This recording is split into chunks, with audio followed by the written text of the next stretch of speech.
le ministère de la Santé a mis en place un cahier de charges auquel les gens ont soumissionné.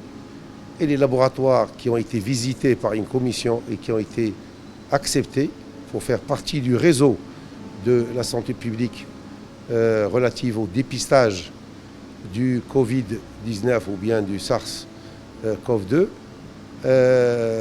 ces laboratoires étaient destinés à rejoindre, comme je vous l'ai dit, un réseau de la santé publique pour dépister. C'est-à-dire que les ministères allaient mettre à leur disposition les moyens, ça veut dire les réactifs, et d'une manière globale, les moyens de protection pour que nous puissions travailler pour le compte de ce réseau qui est supervisé par le ministère de la Santé publique. Et puis après, il y a eu une autre option, c'est celle de nous demander de prendre en charge éventuellement les voyageurs qui nécessitent de faire un dépistage par PCR pour qu'ils puissent voyager dans un certain nombre de pays qui l'exigeaient. On a fait ce qu'on appelle une montée en puissance. D'abord, puisqu'on n'avait pas les réactifs pour travailler, il fallait d'abord s'approvisionner en produits pour que nous puissions faire les tests. Et là, ça a pris beaucoup de temps.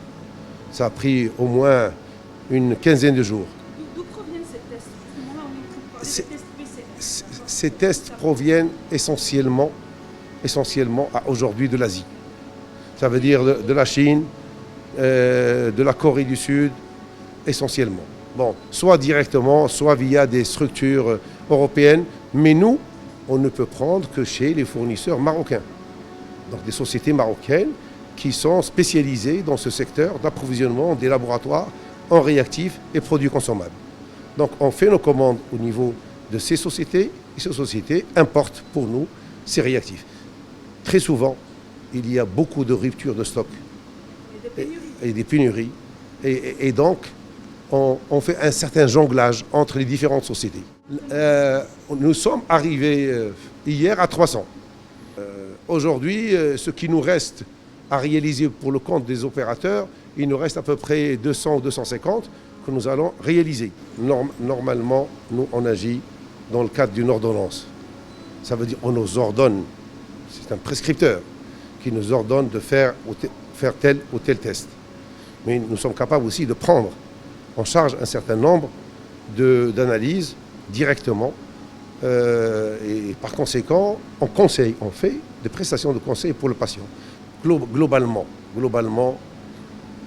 pour prélever, faire le prélèvement. On ne compte pas la main-d'œuvre, on ne compte pas les frais, on compte uniquement le coût. C'est une moyenne de 30 dirhams pour prélever. C'est-à-dire le matériel, ça veut dire c'est les couvillons avec le milieu de désinfection et de transport. Ça, c'est 30 dirhams. Après, nous avons pour l'extraction. C'est une histoire qui tourne autour de 80 dirhams. 80 dirhams plus 30, ça fait 110.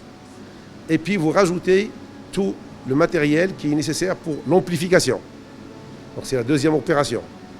C'est à peu près dans les 180 à 190 dirhams. Ça fait 320 ou 330. Vous avez le personnel qu'il faut payer.